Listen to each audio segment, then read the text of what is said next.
నమస్తే. ప్రస్తుతం మనతో పాటు దాసర్ ఉష గారు ఉన్నారు. దీనికి సంబంధించి అంటే బ్యారేజ్ సంబంధించి పూర్తి వివరాలు తెలుసుకునే ప్రయత్నం చేద్దాం. చెప్పండి ఉష గారు, అసలు ఎట్లా చూడొచ్చు అంటారు ఇదంతా? ఈరోజు పొద్దున్న నుంచి మరి లక్ష్మీ బ్యారేజ్కి వెళ్ళాము. కాళేశ్వరం టెంపుల్కి కూడా వెళ్ళి అక్కడ దర్శించుకొని మరి ఇప్పుడు మేడిగడ్డకి రావడం జరిగింది.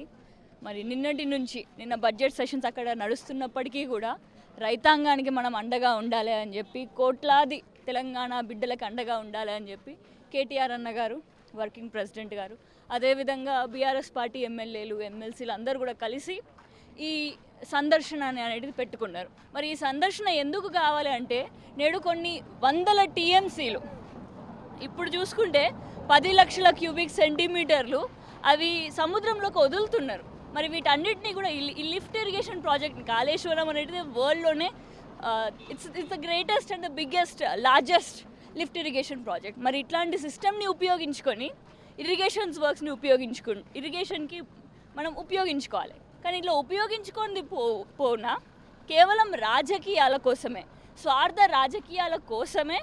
మరి ఇంతకుముందు ఏదైతే కాంగ్రెస్ పార్టీ, బీఆర్ఎస్ పార్టీ అధికారంలో ఉన్నప్పుడు, కాంగ్రెస్ పార్టీ ప్రతిపక్షంలో ఉన్నప్పుడు రాజకీయంగా ఎత్తుగడలలో రాజకీయంగా మాట్లాడడానికి కాళేశ్వరం ప్రాజెక్ట్ అనేది బోగస్ అని చెప్పేసి తెలియజేయడం జరిగింది.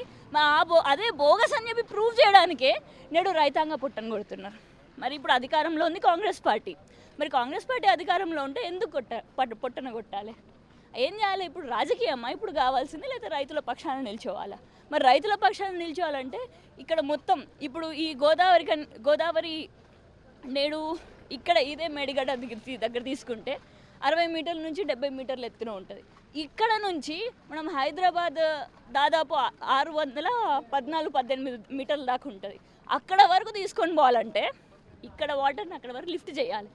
మరి ఇక్కడ లిఫ్ట్ చేయాలని అంటే నేను వాటర్ పంపులు చాలు చేయాలి. కానీ ఇందాక కాళేశ్వరం సందర్శించినప్పుడు, లక్ష్మీ పంప్ హౌస్కి వెళ్ళినప్పుడు అక్కడ ఎట్లాంటి వాటర్ పంప్ సిస్టమ్ని ఆన్ చేయాలి అని చెప్పేసి ఎట్లాంటి సూచనలు కూడా ఇప్పుడు ఉన్నటువంటి ముఖ్యమంత్రి గారు, మంత్రివర్యులు ఉత్తమ్ రెడ్డి గారు ఎవరు కూడా ఇంకా ఇవ్వలేదు సూచనలు. మరి సూచనలు ఇవ్వకపోతే స్వార్థ రాజకీయాల కోసం అట్లా పక్కన పెడితే మరి ఇంకెందుకు మనం చేస్తున్నాం రాజకీయం అనేది ప్రజల కోసమే కదా. మరి నేడు కాంగ్రెస్ పార్టీ ఏమంటుంది, ఈ ప్రాజెక్టులు కాదు మనకు కొత్త ప్రాజెక్టులు అని చెప్పేసి 4-5 కొత్త ప్రాజెక్టుల పేర్లు చెప్తుంది. మరి కొత్త ప్రాజెక్టులు కట్టుకుంటా పోయి అది ఉపయోగపడదా అని చెప్పేసి మనకు తెలియకుండా, మళ్ళీ అది ఎన్ని సంవత్సరాలు అయితే కట్టడానికి తెలియకుండా ఇప్పుడున్న ప్రాజెక్టులను ఉపయోగించుకోకపోతే, మరి ఇది కూడా ప్రజాధనంతో కదా కట్టింది ప్రాజెక్టులు. వీటన్నిటికీ కూడా సర్టిఫికేషన్స్ ఉన్నాయి కదా. మరి వీటన్నిటిని నెగ్లెక్ట్ చేస్తే పాత ప్రభుత్వం మా ప్రభుత్వం కాదు, బీఆర్ఎస్ ప్రభుత్వం వేరు, కాంగ్రెస్ ప్రభుత్వం వేరు అని అంటే మరి తెలంగాణకు ఒకటే ప్రభుత్వం కదా ఉండేది. మరి అట్లాంటి తెలంగాణ ప్రభుత్వాన్ని నేడు ప్రజల కోసం రైతాంగ పక్షాన నిల్చోవాలి అని చెప్పేసి ఈ వాటర్ పంపులు ఆగస్టు 2వ తారీఖు వరకు గనక చాలు చేయకపోతే వేలాది మంది రైతాంగులను అందరినీ కలుపుకుంటూ బీఆర్ఎస్ పార్టీ ఉద్యమిస్తుంది అని చెప్పి నేను కేటీఆర్ అంటే ఇంత మొత్తంలో నిర్లక్ష్యం వహిస్తున్నా కూడా బీజేపీ కానీ కేంద్రం కానీ ఎలాంటి షరతులు కానీ ఎలాంటి ఈ అంశాన్ని అసలు తీసుకొని రావట్లేదు. ఎట్లా చూడొచ్చు అంటారు ఇదంతా? మొన్ననే మనకి యూనియన్ బడ్జెట్ కూడా సమావేశాలైనాయి. యూనియన్ బడ్జెట్లో తెలంగాణకు కేటాయించింది ఎంత? 8 మంది కాంగ్రెస్, 8 మంది బీజేపీ, కేంద్ర పార్టీలకి సంబంధించిన వ్యక్తులు, మినిస్టర్లు ఉన్నారు, ఎంపీలు ఉన్నారు. మరి ఇక్కడ నుంచే మన తెలంగాణ నుంచే 2 మినిస్టర్లు కూడా. మరి ఇట్లాంటి టైంలో తెలంగాణకి ఎంత బడ్జెట్ తీసుకొని రావాలి? How much they should fight? కానీ ఇప్పుడు ఏం ఫైట్ చేస్తారు? ఆ బీజేపీ వాళ్ళు ఏదన్నా అంటే ఇప్పుడు ఏదో ద్వారకా మందిరం అని అంటారు. పోయినసారి అయోధ్య అని అన్నారు, ఇప్పుడు వాళ్ళని ఓడించి ఇలా అయోధ్యలోనే ఓడిపోయింది బీజేపీ. సేమ్ అట్లనే ఇప్పుడు ఇంకొకటి ద్వారకానే చేస్తామని చెప్పేసి టెంపుల్ కన్స్ట్రక్షన్ ఇది చేస్తాం అది చేస్తామని అంటున్నారే కానీ మరి తెలంగాణకి ఏమన్నా రూపాయలు ఇస్తుందా అని అంటే లేదు, 0. మరి అదేవిధంగా మొన్న ఆంధ్ర నుంచి ఇంకా ఇక్కడ మనం గమనించాల్సింది ఏంటంటే ప్రాంతీయ పార్టీల యొక్క విలువలు. మరి ఇక్కడ ప్రాంతీయ పార్టీ పార్లమెంట్లో అంటే బీఆర్ఎస్ నుంచి అంటే ఎంపీ లేకపోవడం తెలంగాణ లోటు కనబడుతుంది అనుకోవచ్చు. అవును, బరాబర్గా అనిపిస్తుంది. మొన్న టీడీపీ ఆంధ్రప్రదేశ్లో, దాని తర్వాత బీహార్ నుంచి నిషిత్ కుమార్, వీళ్ళిద్దరూ కూడా 15,000 కోట్ల రూపాయలు నేడు ఆంధ్రప్రదేశ్లో కేవలం క్యాపిటల్ డెవలప్మెంట్, అమరావతి డెవలప్మెంట్ కోసం తీసుకుంటారు. ఆ బీహార్లో కేవలం ఒక రహదారి ఏర్పాటు కోసం 26,000 కోట్ల రూపాయలు వాళ్ళది తీసుకుంటున్నారు. మరి తెలంగాణకి మిగిలింది ఏంది అసలు? మనది కూడా మరి ఇండిపెండెంట్ స్టేట్గా రీసెంట్గానే కదా ఫామ్ అయింది. మరి ఆ ఫార్మేషన్లో భాగంగా ఆంధ్రప్రదేశ్కి ఇచ్చినప్పుడు తెలంగాణకి ఎందుకు ఇవ్వట్లేదు? మరి ఇవన్నీ బీజేపీ తోటి కాంగ్రెస్ తోటి కొట్లాడగలిగే పార్టీ తెలంగాణలో కేవలం బీఆర్ఎస్ ఒక్కటే. అందుకనే ప్రాంతీయ పార్టీలకి మనం దాని యొక్క విలువలు తెలుసుకోవాలి. నేడు మన బీఆర్ఎస్ పార్టీ నుండి కొంతమంది ఎంపీలు ఉంటే అక్కడ నేడు మనకి కూడా ఆ వేటేజ్ వచ్చేది. కేంద్ర పార్టీ ఏదైనా కానివ్వండి, అధికారంలో ఏదైనా ఉండనివ్వండి కేంద్రంలో, కానీ మనకి వేటేజ్ వచ్చేది. బీఆర్ఎస్ ప్రాంతీయ పార్టీ అయింది కాబట్టి తెలంగాణకి కొన్ని వేల కోట్లు తీసుకొని రాగలిగేది. నేడు అది కోల్పోయినామని చెప్పేసి అనుకోవచ్చు. ఓకే, అంటే గురుగారు అంటే రేవంత్ రెడ్డి గురుగారు అయిన చంద్రబాబు నాయుడు 15,000 కోట్లు తీసుకొని వచ్చిండు. రేవంత్ రెడ్డి ఈ విషయంలో విఫలమైన చెప్పుకోవచ్చు. బరాబర్ విఫలమైనరు. మరి ఇప్పుడు తెలంగాణకు ₹1 తెలియలేదని అంటే ఎవరు అసమర్థత వలన? ఆబ్వియస్లీ ముఖ్యమంత్రి అసమర్థత వల్లనే. ఏమన్నా అంటే అక్కడ బడే బాయ్ చోటే బాయ్ అని చెప్పేసి రిలేషన్స్ పెంచుకుందాము అని చెప్పేసి 20 సార్లు పోయిండు అనుకుంటా ఈ 7 నెలల్లో ఢిల్లీకి. మోడీ గారిని స్వయాన్ని ఎన్నోసార్లు కలిసిండు. అదాని అంబానీలను కూడా ప్రోత్సహిస్తున్నారు. అయినా కూడా నేడు వైఫల్యానికి గురైల్లను అంటే అది కేవలం ముఖ్యమంత్రి గారి అసమర్థత వల్లనే. ఆయనకి కావాల్సింది తెలంగాణ వర్గాల ప్రయోజనాలు కాదు, ప్రజల ప్రయోజనాలు కాదు. ఆయన వెనకాల కేసులు ఉన్నాయి. ఆ నోటు ఓటు కేసు ఉంది, దానికి వెళ్ళి బయటపడాలి. ఎట్లా బయటపడాలి? అడిగిపోయి కొంచెం గీకితే ఏమైనా వస్తుందేమో అని చెప్పేసి అది చూస్తున్నారు. కానీ మన కోసం మన బడ్జెట్ రావాలి, తెలంగాణకు బడ్జెట్ కేటాయించాలి యూనియన్ బడ్జెట్లో అని చెప్పేసి అది మాత్రం మాట్లాడతలేదు. నిన్న జరిగినటువంటి తెలంగాణ బడ్జెట్ని ఏ విధంగా చూడొచ్చు అంటారు? తెలంగాణ బడ్జెట్ ఇప్పుడు కాంగ్రెస్ ప్రభుత్వం ఎట్లా ఏర్పడ్డది? ఆరు పువ్వులు అని చెప్పుకుంటా మంచిగా చూపించుకుంటూ పోయిళ్ళు. కానీ నేడు మనకి మిగిలింది ఏంటంటే 3 కాయలు. 3 కాయలు కాదు, ఇంకా 12 కాయలు పడుతున్నాయి కావచ్చు. ఎందుకంటే ఇచ్చిన పాలసీస్ని కూడా మహాలక్ష్మి పథకం అని అన్నారు. దాంట్లో మహిళకు భరోసాగా నెలకి 2,500 ఇవ్వాలి. ఇవి 7 నెలల నుంచి ఇవ్వకపోగా బడ్జెట్లో యాన్యువల్ ఫైనాన్షియల్ స్టేట్మెంట్లో 2024-25 బడ్జెట్ నిన్న రిలీజ్ చేసిన దాంట్లో ₹1 కూడా కేటాయించలే. అంటే ఇవ్వనంటే కదా. అట్లనే పెన్షనర్స్కి ₹4,000 ఇవ్వాలి. ₹4,000 ఇవ్వాలంటే బడ్జెట్లో ఇంక్రీజ్ చేయాలి కదా. ఇంక్రీజ్ చేయాలి లేదా? అక్కడ కూడా కొత్త పెన్షన్లు కూడా ఇవ్వనట్టే. అసలు రేషన్ కార్డు ముచ్చటనే రాలేదు. ఇంకా ఇట్లా విద్యార్థి భరోసా అని అన్నారు. 5 లక్షల రూపాయలు ఇస్తాం విద్యార్థి కార్డు అని చెప్పేసి అన్నారు. దాని గురించి బడ్జెట్ కేటాయించకపోతే మనకి ఇచ్చేది ఎప్పుడు? మళ్ళీ నిరుద్యోగ భృతి 3,000 4,000 ఆ ₹4,000 ఇవ్వాలని అంటే బడ్జెట్లో కేటాయించాలి కదా. ఇవన్నీ పోగా ఎస్సీ ఎస్టీలకి ఘోరమైన అన్యాయం. ఆల్మోస్ట్ ఆల్ 66% తగ్గిపోయింది వాళ్ళది పోయినసారి నుంచి. ఇప్పుడు 60% 6 కాదు 60% ఎస్సీ బడ్జెట్లో వాళ్ళకి కేటాయించిన దాంట్లో 60% తగ్గిపోయింది. 60% అంటే ఇట్స్ నాట్ ఏ జోక్. ₹100 వచ్చే దగ్గర నేడు ₹40 ఇస్తున్నారు. సో పోయిన బడ్జెట్కి ఈ బడ్జెట్కి ఇంతగానంగా అన్యాయం జరుగుతుంది ఎస్సీ ఎస్టీ వర్గాలకి కూడా. అంటే ఇందిరమ్మ రాజ్యంలో అంటే ఎస్సీలకు కానీ బీసీ మైనార్టీలకు న్యాయం చేస్తామని అయితే ఎన్నికల్లో భాగంగా చెప్పారు రేవంత్ రెడ్డి. ఇప్పుడు అంటే అన్యాయం చేస్తున్నారు అనుకోవచ్చు, న్యాయం చేస్తున్నారు అనుకోవచ్చు? క్లియర్ కట్గా అర్థమవుతుంది అన్న. కేవలం రాజకీయాల కోసమే కదా వాళ్ళు చేసింది. ఇప్పుడు బీసీలకి కూడా ₹1,00,000 కోట్ల కేటాయించుతాం మేము బీసీ అభివృద్ధి చెందడం కోసం అని అన్నారు.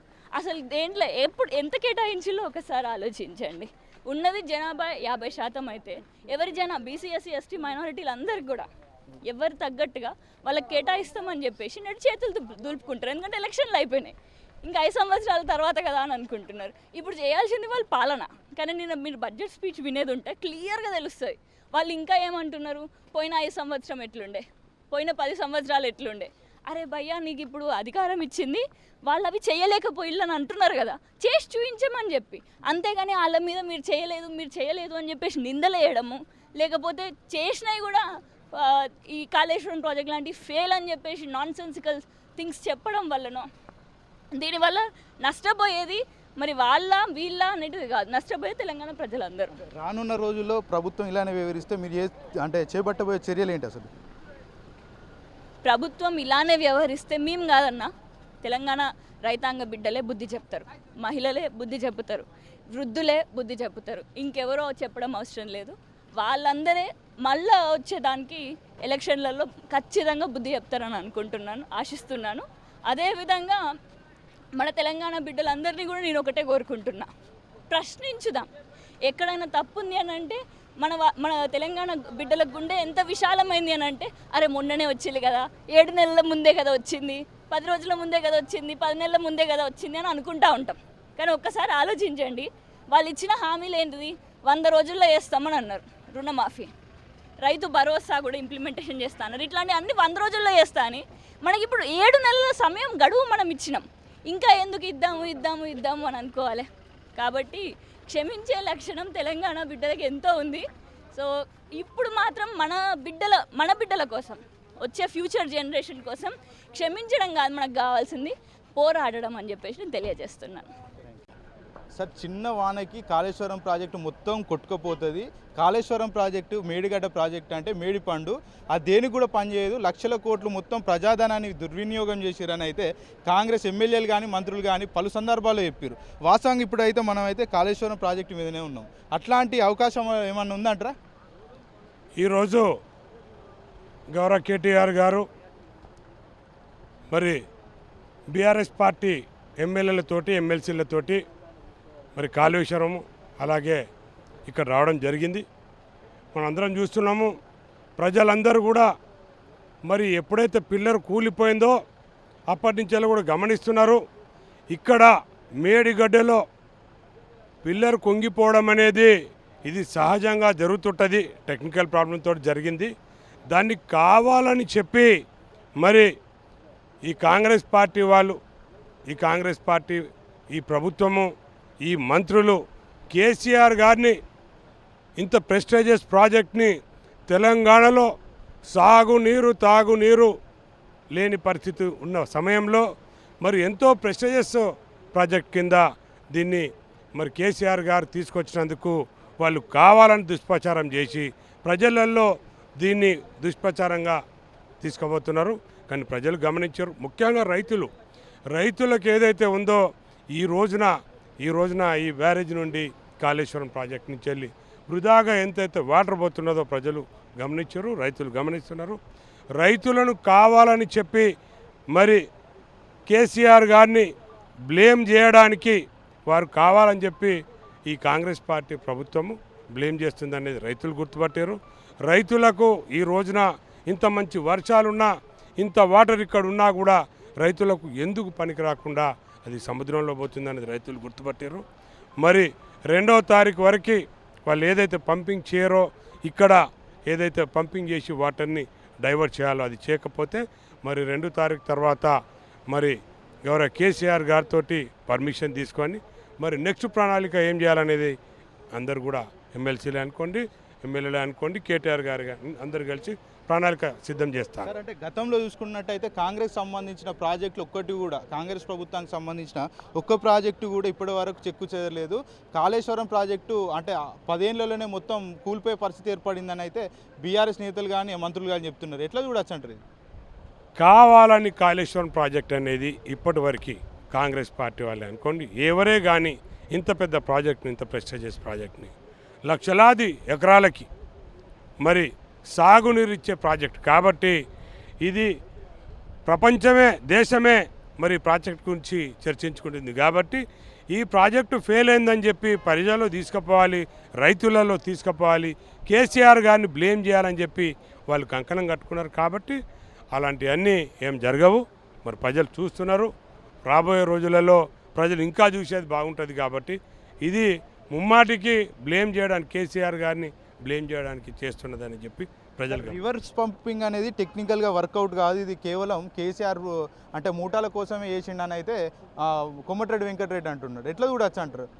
దీని ఏంటంటే చెప్పుకోవడానికి ఎవరైనా చెప్పుకోవచ్చు, కానీ ప్రాజెక్ట్ ఏంది, ప్రాజెక్ట్ సక్సెస్ ఏముంటుంది, ప్రాజెక్టు ఒకసారి మరమ్మతులు చేసి అప్పుడు ప్రజల్లోకి తీసుకపోతే, రైతుల్లోకి తీసుకపోతే అది ఏమవుతుంది అనేది ప్రజలకు తెలుస్తుంది, అందరికీ తెలుస్తుంది. బ్లేమ్ చేయాలనే ఉద్దేశం ఉంటే మీరు ఏది చెప్పినా కూడా ప్రజలు నమ్మరు. వచ్చే రోజులలో ప్రజలు మరి తగిన గుణపాఠం కూడా చెప్తారని చెప్పి రానున్న రోజుల్లో మీ కార్యాచరణ ఏంది అసలు? 2వ తారీఖు వరకు మరి ఏదైతే ప్రాజెక్ట్ ఉందో వాటర్ డైవర్ట్ చేయాల్సి వస్తుంది, చేయమని చెప్పి గౌరవ కేటీఆర్ గారు కూడా ఇప్పుడే చెప్పడం జరిగింది. అట్లా చేయకపోతే ఆగస్టు 2 తర్వాత మరి కేసీఆర్ గారితో దీని గురించి చర్చించిన తర్వాత మరి నెక్స్ట్ ప్రణాళిక ఏం చేస్తుందని డిసైడ్ చేస్తాం. నమస్తే, మనతో పాటు మాజీ ఎమ్మెల్సీ నారదాస్ లక్ష్మణరావు గారు ఉన్నారు. ఆయనతో మాట్లాడి అసలు కాళేశ్వరం ప్రాజెక్ట్ ఏంది, అసలు ఇప్పుడు ఎందుకు వాటర్ రిలీజ్ చేస్తారు అనే అంశాన్ని అయితే మనం మాట్లాడి తెలుసుకుందాం. సార్, ఎందుకు అంటే కాళేశ్వరం ప్రాజెక్టును రేవంత్ రెడ్డి ఎందుకు విస్మరిస్తున్నారు అనుకోవచ్చు? కనపడని అదృష్టాన్ని కాయ కష్టాన్ని నమ్ముకొని బ్రతుకుతున్న రైతు యొక్క అవస్థలు చూసి కేసీఆర్ గారు వ్యవసాయం బాగుపడితే మొత్తం సమాజం అంతా బాగుపడుతున్న ఉద్దేశంతో ఇక్కడ ప్రాణహిత గోదావరి ఇలా కలయికలో చోట కాళేశ్వరం ప్రాజెక్టును కాలంతో పోటీపడి నిర్మించడం జరిగింది. అయితే ఈ రేవంత్ రెడ్డి ముఖ్యమంత్రి గారికి నీళ్లు అంటే తెలియవు, నదులు తెలియవు, రైతుల యొక్క సమస్యలు తెలియవు. ఆయన ఒకటే కేసీఆర్ గారి యొక్క ఆనవాళ్ళు చెరిపేయాలి అనేటువంటి ఒక లక్ష్యం పెట్టుకున్నాడు. అయితే కేసీఆర్ గారి ఆనవాళ్ళు చెరిపేయాలంటే అది సాధ్యమవుతుందా? ఇవాళ ఇంత పెద్ద ప్రాజెక్టును కట్టడం జరిగింది, అది ఎవరు కట్టినారు? కేసీఆర్ కట్టినారు అని చెప్తారు. దాన్ని చెరిపేయడం సాధ్యమవుతుందా? ఇవాళ ఒక పిల్లర్ దగ్గర 2 పిల్లర్ల దగ్గర కొంచెం కుంగుబాటు జరిగితే అది సాంకేతికపరమైన లోపంతో, అది భూమిలో ఉన్నటువంటి అది లోపల మెత్తదనం కావచ్చు, ఏదో ఇంత పెద్ద ప్రాజెక్టు కట్టినప్పుడు ఒక బ్యారేజ్ దగ్గర చిన్న సాంకేతిక లోపం జరిగితే దాన్ని సరిదిద్దవలసినటువంటి బాధ్యత ఇప్పుడు అధికారంలో ఉన్న ప్రభుత్వానిది.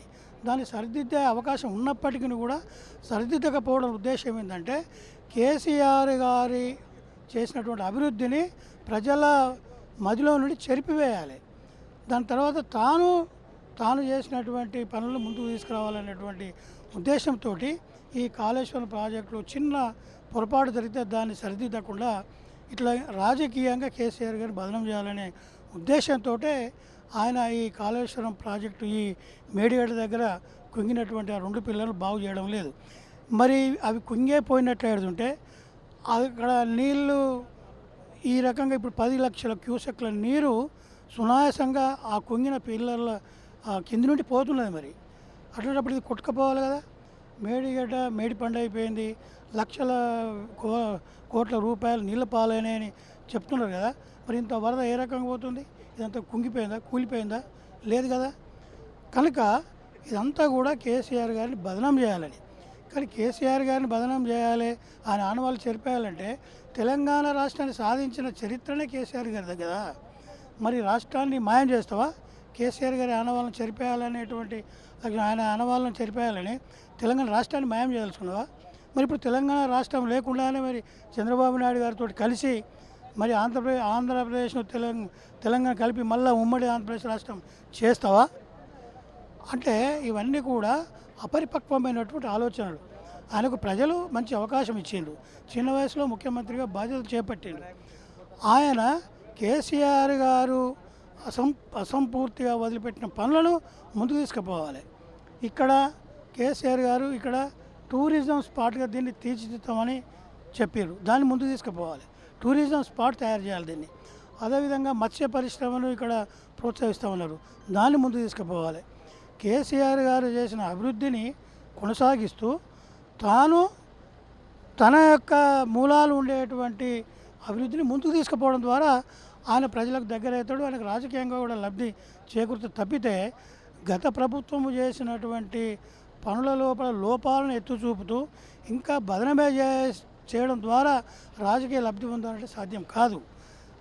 తెలంగాణ వచ్చినప్పుడు కూడా రాష్ట్ర అభివృద్ధి ఏ రకంగా ఉండేనో ఆ గత ప్రభుత్వం కాంగ్రెస్ ప్రభుత్వాలు చేసినటువంటి అభివృద్ధి ఏ రకంగా ఉండేనో ప్రజలకు తెలుసు.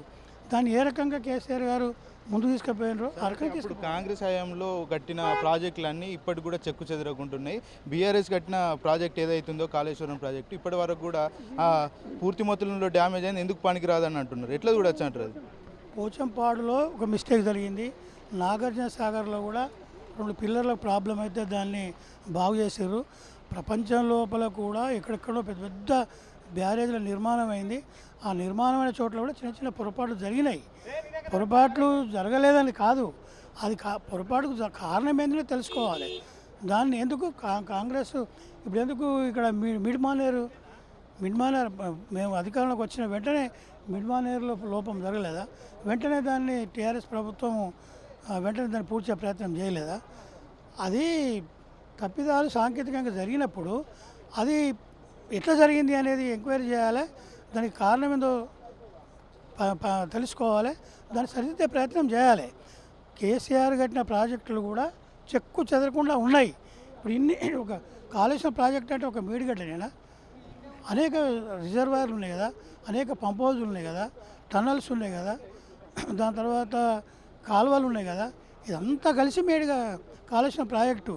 ఒక కాళేశ్వరం ప్రాజెక్ట్ అంటే ఈ మేడిగడ్డ బ్యారేజ్ మీదనే 1,00,000 కోట్లు పెట్టినట్టు, అసలు దీనికి అయిందే 95,000 కోట్లు. డిపిఆర్ 1,00,000 కోట్ల 1,20,000 కోట్లు అయితే ఇది ఖర్చు అయింది ఇప్పటికీ 89,000 కోట్లు అనేది రిపోర్ట్లలో ఉన్నది. 1,00,000 కోట్ల అవినీతి అంటే అర్థం ఎక్కడిది? అందుకొరకే కాంగ్రెస్ ప్రభుత్వంలో కట్టిన ప్రాజెక్టులలో లోపాలు జరిగి వాటిని రిపేర్లు చేసారు. దీంట్లో కూడా జరిగిన లోపాన్ని దాన్ని సరిదిద్దాలి, సరిదిద్ది రైతులకు నీళ్ళు అందియాలి. ఇప్పుడు రైతులకు కావాల్సింది నీళ్ళు, నువ్వు ఎట్లా అందిస్తావో అందియాలి. అంతేగాని ఆయన కట్టిండు, అది కూలింది, అది కుంగింది, మేము ఇవ్వలేకపోతున్నావు అంటే మరి నువ్వెందుకు వచ్చినావు? అది కూలింది కుంగింది కానీ కదా నిన్ను అధికారంలో పెట్టింది. మరి దాంతో ఇప్పుడు నువ్వు దాన్ని సరిదిద్ది నీళ్ళు ఇస్తేనే కదా నేను నమ్మేది. గత ముఖ్యమంత్రిని తిట్టుకుంటూ జరిగిన పొరపాటును ఎత్తి చూపుకుంటూ పోతే ప్రజల సమస్య పరిష్కారం కాదు కదా. అది మేము చెప్తున్నది. గత వానాకాలంలో చూసుకుంటే కరీంనగర్లో ఎల్ఎండి కానీ మిడ్ మ్యానర్ కానీ ఇవన్నీ కూడా నిండుకుండలా ఉండే వర్షాకాలంలో. ఈ వర్షాకాలం చూసుకుంటే అర్థం నీళ్లున్న పరిస్థితులు లేవు అందులో. ఎట్లా చూడొచ్చు అంటారు అప్పటి ప్రభుత్వానికి ఇప్పటి ప్రభుత్వానికి వ్యత్యాసం? అప్పుడు ఇక్కడ ఏదైతే కాళేశ్వరం ప్రాజెక్టు ఇక్కడ మేడిగడ్డ దగ్గర నిర్మాణం చేయబడ్డదో దీంట్ నుంచి నీళ్లను పంప్ హౌజుల ద్వారా ఎత్తిపోసి దాని ద్వారా మిడ్ మానేర్ను, ఎల్లంపల్లిని, దాని తర్వాత ఎల్ఎండిని వీటన్నిటిని నింపడం జరిగింది. వీటి ద్వారా మల్లన్న సాగరు, కొండపోచమ్మ సాగరు, రంగనాయక సాగరు, అన్నపూర్ణ బ్యారేజ్ ఇవన్నిటిని ఇక్కడి నుంచి నింపడం జరిగింది. ఇది మెయిన్ ప్రాజెక్ట్. ఇది ఇక్కడి నుంచి ఎత్తిపోవడం జరిగింది. ఎత్తిపోయడం ద్వారా అప్పుడు చెరువుల లోపల కూడా నీళ్ళు ఉన్నాయి. ఇప్పుడు వాళ్ళు ఎత్తిపోస్తలేరు, కుంగింది అని చెప్తున్నారు. ఇప్పుడు 10 లక్షల క్యూసెక్ల నీళ్లు పోతున్నాయి. వీటిని ఇప్పుడు కన్నెపల్లి పంప్ హౌస్ ఉంది, ఎత్తి పోస్తే అన్నీ నిండుతాయి. ఇప్పుడు అది మేము చెప్తున్నది. ఇప్పుడు అది చెప్పడానికి కొరకే ఇవాళ అసెంబ్లీ జరుగుతుంది కనుక ప్రత్యక్షంగా చూసి అది చెప్పడానికి కొరకే ఈ బృందం రావడం జరిగింది. గతం లోపల వర్షాలు రాకున్నా కూడా ఇప్పుడు కాళేశ్వరం ప్రాజెక్టు కట్టింది ఎప్పుడంటే ఎందుకంటే వర్షాభావ పరిస్థితులు ఉన్నప్పుడు, వరదలు రానప్పుడు ఇక్కడ ప్రాణహితంగా నీళ్ళు ఎప్పుడు వస్తుంటాయి కనుక ఇక్కడ నీళ్లను నిల్వ చేసి వీటిని ఎత్తిపోసి ఆ బ్యారేజీలు నింపి వాటి ద్వారా రైతులకు నీళ్ళు అందించాలనే ఉద్దేశంతో కట్టబడ్డది. ఇది సంవత్సరం పొడుగుతా నడిచేది కాదు. ఇది సంవత్సరం పొడుగుతా బ్యారేజీలు నడవాయి, సంవత్సరం పొడుగుతా కరెంటు వినియోగం కాదు. ఎప్పుడైతే వర్షాభావ పరిస్థితులు ఏర్పడి ప్రాజెక్టులకు సహజంగా నీళ్లు రావో అప్పుడు ఇక్కడ వర్షాలు 4 ఏళ్ళు 3 ఏళ్ళు పడకుండా కూడా ఈ ప్రాణహిత ద్వారా మనకు ఎప్పటికీ నీళ్ళు వస్తుంటాయి. ఈ గోదావరి ప్రాణహిత కలిసే ఈ ప్లేస్లో అందుకొరకే కేసీఆర్ గారు అక్కడ కట్టారు. అప్పుడు నీళ్లు ఎత్తిపోయడం ద్వారా చెరువులు నిండినాయి, వాగులు నిండినాయి, దాని తర్వాత చెక్ డ్యాములు నిండినాయి. ఈ రిజర్వాయర్లను కూడా నింపి అందించడం జరిగింది. కళ్ళ ముందు కనపడుతుంది. అంటే ఈ రేవంత్ ప్రభుత్వం రానున్న రోజుల్లో ఇలా వివరిస్తే మీరు చేపట్టే కార్యాచరణ ఏంటి అసలు? ఇప్పుడు ఆయన ఇదే గత ప్రభుత్వము, గత ముఖ్యమంత్రి, గత పాలన అని అవే తప్పులను జరిగినాయని ఎత్తి చూపుకుంటూ ముందుకు పోతే మాత్రం మేము వీటన్నిటినీ ప్రజల్లోకి తీసుకెళ్తాం, ప్రజలకు వివరిస్తాం. ఈ ప్రభుత్వం యొక్క చేతగానితనాన్ని ఎండగడతాం. అబద్ధాలు చెప్పి అధికారులకు వచ్చింది తప్పితే మరి అసలు వాస్తవాలను పరిశీలించి పరిపాలన చేసేటువంటి దృక్పథం ఈ ముఖ్యమంత్రికి లేదు, ప్రభుత్వానికి లేదు అని చెప్పి మేము తప్పకుండా ప్రజలను ఎడ్యుకేట్ చేస్తాం. పల్లెకు తిరుగుతాం. తెలంగాణ ఉద్యమంలో పల్లెకు తిరిగి ధూమ్ధామ్ కార్యక్రమాలు, సదస్సులు, అనేక మీటింగులు పెట్టి తెలంగాణ భావజాలం కల్పించి రాష్ట్ర సాధన కొరకు ప్రజలను ఎట్లా ఐక్యం చేసినామో ఈ ప్రభుత్వం చేస్తున్నటువంటి తప్పులను కూడా ఎత్తి చూపుతూ ఈ అభివృద్ధిని ఏ రకంగా అడ్డుకుంటున్నాడు, ఆనవాళ్ళు లేకుండా చేయాలని ఏ రకంగా అభివృద్ధి నిరోధక పనులు చేస్తున్నాడు అనే విషయంలో కూడా మేము పల్లెలను తిరిగి అనేక కార్యక్రమాల ద్వారా తెలంగాణ ఉద్యమంలో చేసినట్టుగా ఈ ప్రభుత్వానికి వ్యతిరేకంగా మేము కార్యక్రమాలు చేపడతాం. ఆయన తను పాలనా పరంగా అవి సరిదిద్దుకొని ప్రజలకు ఆయన ఏమేమి హామీలు ఇచ్చిండో అవన్నీ అమలు చేసుకుంటూ పోతే ఆయనకే మంచిది. లేకపోతే మేము తప్పకుండా మరొక తెలంగాణ నిర్మాణ ఉద్యమం, సంపూర్ణ తెలంగాణ ఉద్యమం మేము కొనసాగిస్తాం. కాంగ్రెస్ ప్రభుత్వాన్ని రేవంత్ రెడ్డి గారిని డిమాండ్ చేస్తున్నాం. మీరు కాళేశ్వరం ప్రాజెక్టు కూలిపోయింది, పడిపోయింది అని చెప్పి దుష్ప్రచారం చేసి బీఆర్ఎస్ పార్టీని, కేసీఆర్ గారిని బదనాం చేసే సోయి శ్రద్ధ ఇప్పుడు అద్భుతంగా కాళేశ్వరంలో నీళ్లు పోతున్నాయి. 10 లక్షల క్యూసెక్స్ నీళ్లు పోయినా కాళేశ్వరం ఎలాంటి ఇబ్బంది లేకుండా ఉంది. కింది వైపు రైతులందరూ ఇబ్బంది పడుతున్నారు, నాట్లేయాలా వద్దా అని ఆలోచిస్తున్నారు. గోదావరిలో ఏమైనా 10 క్యూసెక్ల నీరు పోతూ ఉన్నాయి కాబట్టి ఎమ్మటే లక్ష్మీ పంప్ హౌస్ని, కన్నెపల్లిలో ఉన్న లక్ష్మీ పంప్ హౌస్ని స్టార్ట్ చేసి నీళ్ళు ఎత్తిపోయండి. చివరి ఆయకట్టు ఎస్ఆర్ఎస్పి స్టేజ్ 1, స్టేజ్ 2 కావచ్చు, కాళేశ్వరానికి అనుబంధంగా ఉన్న అన్ని ప్రాజెక్టులు, అన్ని రిజర్వాయర్లను అనుబంధంగా ఉన్న అన్ని. ప్రస్తుతం మనతో పాటు మాజీ మంత్రి కొప్పుల ఈశ్వర్ గారు ఉన్నారు. ఆయనతోటి మాట్లాడే ప్రయత్నం చేద్దాం. సార్, ఎట్లున్నాయంటారు ప్రాజెక్టు? అంటే గతంలో చూసుకుంటే ఇప్పటికి అంటే వ్యత్యాసం ఏమి కనబడుతున్నాడు? అంటే ప్రాజెక్టులో నీళ్లు ఉధృతంగా ప్రవహిస్తున్నాయి. 9,60,000 క్యూసెక్ల నీళ్లు ప్రవహిస్తున్నాయి. పంపింగ్ చేయడానికి ఏ రకమైనటువంటి ఆటంకం లేదు. పంపులు రెడీ ఉన్నాయి, పంప్ హౌస్ రెడీ ఉన్నది, వాటర్ ఉన్నది. పైన ఉన్నటువంటి రిజర్వాయర్లలో ఎక్కడ కూడా నీళ్ళు లేవు, గోదావరిలో కూడా నీళ్ళు లేవు. ఇవాళ మేము రామగుండం నుంచి వచ్చేటప్పుడు చూసినాం, గోదావరి అంతా ఇసుకతో తేలి ఉన్నది. ఎల్ఎండి కానీ ఎంఎండి కానీ ఇవన్నీ కూడా మొత్తం రిజర్వాయర్లన్నీ డెడ్ స్టోరేజ్ తోటి ఉన్నాయి. ఓకే సార్, వాటర్ ఇక్కడ చూసుకుంటేనైతే ఫ్లో అత్యధికంగా ఉంది, వాటర్ కూడా బాగానే ఉంది. ఎందుకు అంటే ఎక్కడ విఫలమైందంట? విఫలం అవ్వడం ఏం లేదు, ప్రభుత్వమే కావాలని. గత ప్రభుత్వాన్ని, కేసీఆర్ గారిని కాళేశ్వరం అనేటువంటి ప్రాజెక్ట్ అసలు పనికి రాకుండా పోయిందని చెప్పే ప్రయత్నం గతంలో ఎన్నికల ముందు చెప్పిండ్రు. తర్వాత ఇప్పుడు కూడా అదే కక్షతోటి ఉన్నారు. ఎందుకంటే అప్పుడు చెప్పింది నిజం కాదని ఇలా ప్రజలు తెలుసుకుంటే, రైతులు తెలుసుకుంటే చాలా మాకే ఇబ్బంది అవుతుందనే ఉద్దేశంతో దాన్ని అట్నే పెడుతున్నారు తప్ప, పోయినసారి వేసంగి పంటలే ఎండగొట్టిండ్రు. ఇప్పుడు వర్షాకాలం కూడా పంటలకు నీళ్ళు ఇచ్చేటువంటి పరిస్థితి లేదు. వాళ్ళు చెప్పే కహాని ఏంటంటే ఆగస్టు, సెప్టెంబర్ కూడా వర్షాలు వస్తాయంటే, ఒకవేళ వర్షాలు రాకపోతే గతంలో 7-8 సంవత్సరాలు కేసీఆర్ గారి గవర్నమెంట్లో ఖచ్చితంగా ఎప్పటికప్పుడు అవైలబిలిటీని బట్టి రిజర్వాయర్లన్నీ నింపుకుంటూ పోయిండ్రు. తర్వాత వాటర్ వస్తే ఇట్నే వెళ్ళిపోతుంది. ఆ మాత్రం కూడా ఆలోచన లేకుండా రైతుల మీద, గత ప్రభుత్వం మీద కక్ష కట్టి, ఇక మీరే చూస్తున్నారు ప్రాజెక్టు బ్రహ్మాండంగా ఉన్నది. ఆ రిపేర్స్ ఏవైతే ఉన్నాయో తర్వాత కూడా చేసుకోవచ్చు. ఇప్పుడు పంపింగ్ చేసే అవకాశం ఉన్నది, అయినప్పటికీ చేస్తలేరు. ఇది దారుణం. ఇది రైతులను మళ్ళొకసారి ముంచే ప్రయత్నం చేస్తున్నారు. తర్వాత ఈ ప్రభుత్వం నిర్ణయం తీసుకుంటే ఇమ్మీడియట్గా పంపింగ్ చేయవచ్చు. సార్, రేవంత్ ఈ చర్యల వల్ల ప్రజలకు కానీ రైతులకు కానీ ఎంతవరకు నష్టపోయే అవకాశం ఉందంట? అంటే ఇక ప్రజలు ఇవన్నీ చూస్తున్నారు. ఇదివరకే దగ్గర పోయిన వేసవి కాలంలో 18 నుంచి 20 లక్షల ఎకరాల పంటలు ఎండిపోయినాయి. మరి వర్షాకాలంలో కూడా రైతులు మరి ఎగువ ప్రాంతం చూసినట్టయితే ఎక్కడ కూడా నీళ్ళు లేవు. మరి పంటలు ఎట్లా వస్తాయి? రైతులకు నీళ్ళు ఎక్కడి నుంచి ఇస్తాం? ఇవన్నీ కూడా గమనిస్తున్నారు. ఇది మంచి పద్ధతి కాదు. అందుకే ఈరోజు మా కేటీఆర్ గారి నేతృత్వంలో, కేసీఆర్ గారి ఆదేశాల మేరకు మా ఎమ్మెల్యేలు, ఎమ్మెల్సీల ప్రతినిధుల బృందం అంతా కూడా దీన్ని పరిశీలించడానికి రావడం జరిగింది. నిజాలు ప్రజలకు తెలవాల్సిన అవసరం ఉంది. ఇప్పటికైనా ప్రభుత్వం మరి నిజంగా ప్రజలకు మేలు చేయాలనుకుంటే చక్కటి నిర్ణయం తీసుకోవాల్సిన అవసరం ఉంది. దానికోసం ఒక అల్టిమేటం కూడా ఇవ్వడం జరిగింది కేటీఆర్ గారు. 2వ తారీఖు అసెంబ్లీ సమావేశాలు ముగిసే నాటికి కూడా ఇంకా పంపింగ్ చేయనట్టయితే ప్రత్యక్ష చర్యకు దిగుతాం. వేలాది మంది, 50,000 మంది రైతులతోటి దీన్ని ఖచ్చితంగా మేమే పంపులు ఆన్ చేస్తామని కూడా చెప్పడం జరిగింది.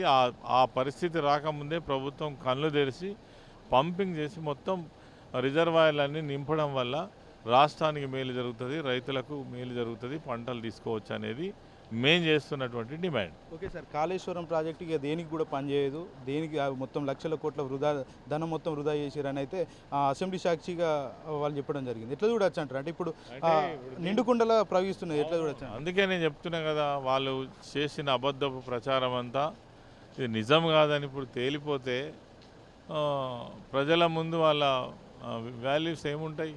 ముఖం జల్లకనే ఈ పని చేస్తున్నారు. వాస్తవంగా ఇప్పుడు పంప్ చేయాలి నీళ్ళు. పంపు చేస్తే ప్రాజెక్టు కరెక్ట్గా ఉన్నదనేది తేలిపోతుంది. అందుకోసం చేయడం లేదు. ఓకే సార్, ఎన్ని రోజుల నుంచి పంపింగ్ చేయట్లేదు అంటారు?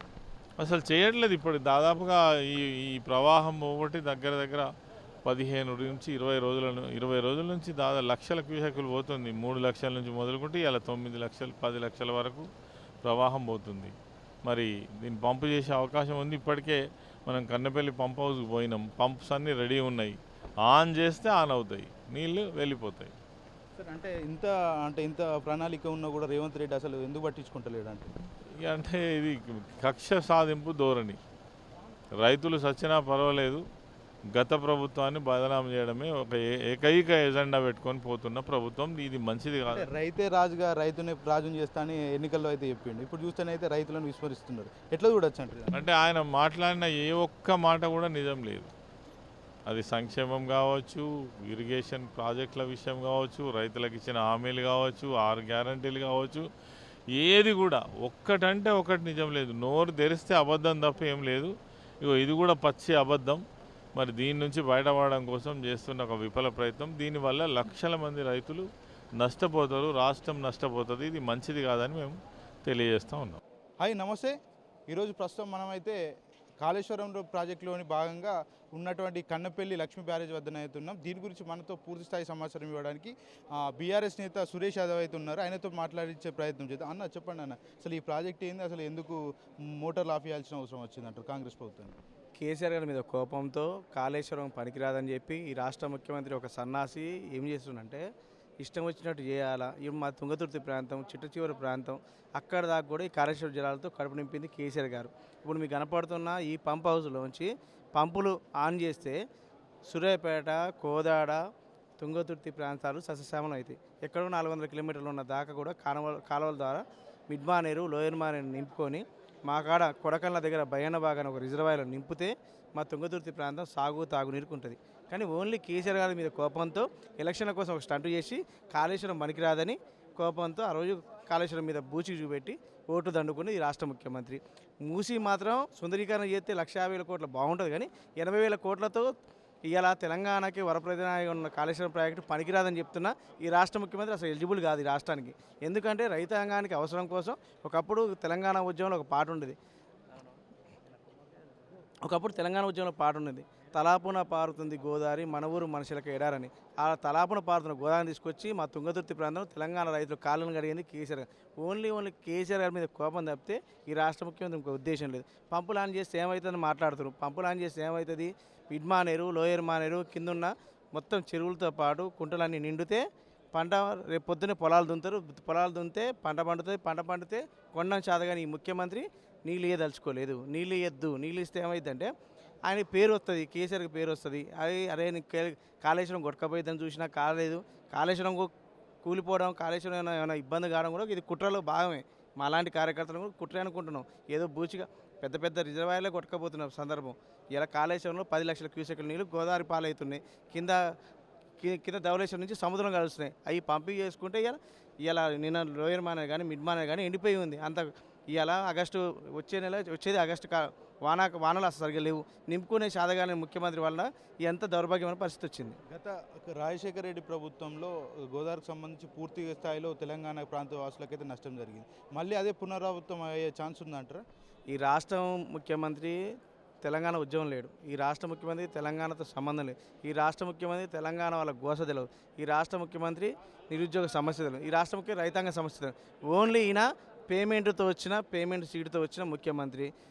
మాట్లాడితే దూషణలు తప్పితే ఒక మాట మాట్లాడుతున్నాను. హైదరాబాద్లో 1,50,000 కోట్లతో మూసి సుందరీకరణ చేస్తే సెంటు వాసన వస్తుంది, కానీ రైతులకు నీళ్ళు ఇస్తే మాత్రం గలీజ్ వాసన వస్తుంది.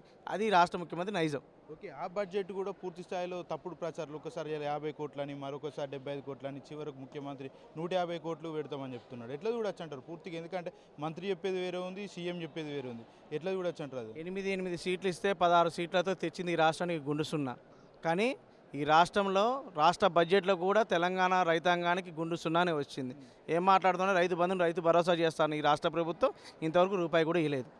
ఇదే విధంగా వ్యవహరిస్తే రాబోయే రోజులు ఎలాంటి చర్యలు తీసుకోబోతున్నారు? ఒకసారి మోసపోతారు, ప్రతిసారి మోసపోరు, గోసపడరు.